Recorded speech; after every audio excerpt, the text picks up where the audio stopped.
Now, I'm not saying that Robyn is going to leave Kody. So that was a super interesting video. He says, I'm not saying that Robyn's going to leave Kody, but then he goes on to say that he and his wife are members of the same community that the Browns are part of, and often shares his insight as someone who has observed it far more than someone like me who just watches it on TV ever has. And he mentions that when they have known polygamous husbands whose wives leave, a lot of times the wife who stays also leaves. And he's saying very specifically, I'm not saying it's going to happen to Kody. It's just an interesting observation.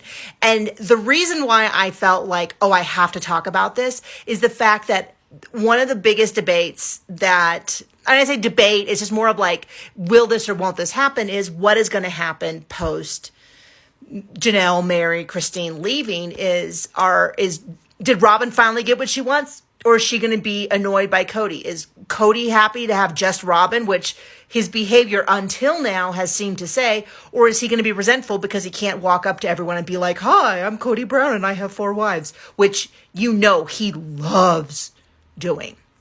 And he did that all the time.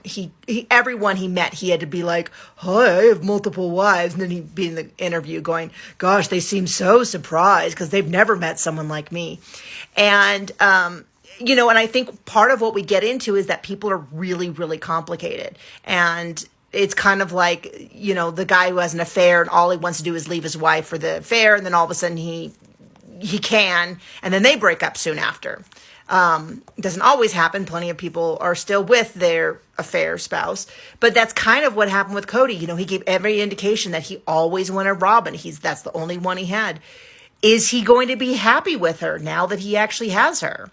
I don't know. I want this next season because I want to see, they're going to have to, if they want the show to be viewable, they're going to have Robyn and Kody talk about their relationship, which they really have managed to skirt out of the way for seasons and seasons. Robyn just talks about how upset Kody is about the other wives or that he's a good father or something, but we never hear anything about them and their fighting and what it's like to have him there all the time and stuff like that. And so I think it's going to be really illuminating because I think it's not going to be as simple as he's always loved Robyn. Now everything will be easy because he only has Robyn. It could be, but I wouldn't be surprised if it isn't either. Anyway, you tell me what you think.